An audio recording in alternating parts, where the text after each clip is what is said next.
Now, when you're telling a story, hands can play a very important role. They shouldn't just lie by your side.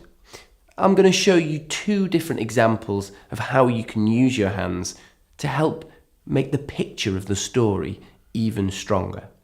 So Rook, the giant bird, came flying by, and Sindbad fell from the sky and landed on top. Together they flew away. Sindbad found himself in the middle of a huge storm. Lightning crashed from side to side to side, and the boat went back and forth and back and forth. Now we're going to look at our body. We'll start in a neutral position with our feet slightly apart and nice and relaxed. From this position, we can change our body to become any character that we want when telling a story. And we do that through our centre of gravity. At the moment, my centre of gravity is very central. But if I was to just place it into the top of my head, suddenly I lift up. I hold my chest out and I walk around like perhaps a king or a noble person or somebody with royal blood. However, if I put my centre of gravity in my chin, I push down and get lower. Maybe I'm someone who's old and frail or with a lower status than somebody else. Why don't you try that yourself?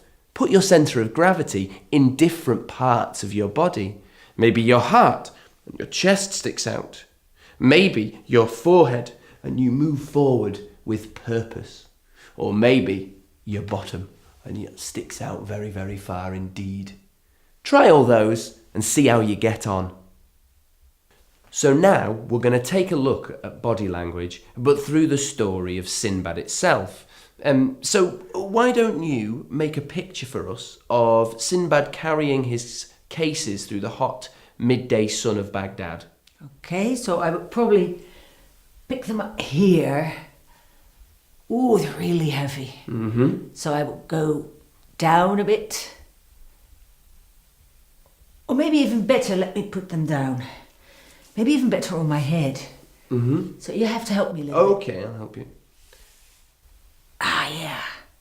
Oh, that's so heavy. Yeah? But it's better, I think. Okay, happy. Great. So this is our first position for the Sindbad story, carrying the cases through Baghdad. So now we put the 2 together, the story and the body language. Remember the streets of Baghdad? It's very warm, midday. Sindbad, the porter, was walking through the hot streets of Baghdad with a heavy load. And all of a sudden, he noticed a smell coming over the wall of a palace. Now let's take a look at a different part of the story, perhaps one that occurs many times. Why don't you show us Sindbad searching or looking for something on the horizon? Oh yeah. It looks a bit foggy. Oh, there. You see? An island. It's quite clear now. I see a lot of trees. It's still a bit black and white and ooh!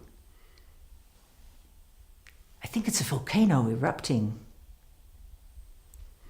So now why don't you try and pick some moments from Sindbad the story and really take the position that Sindbad or another character might take during your telling.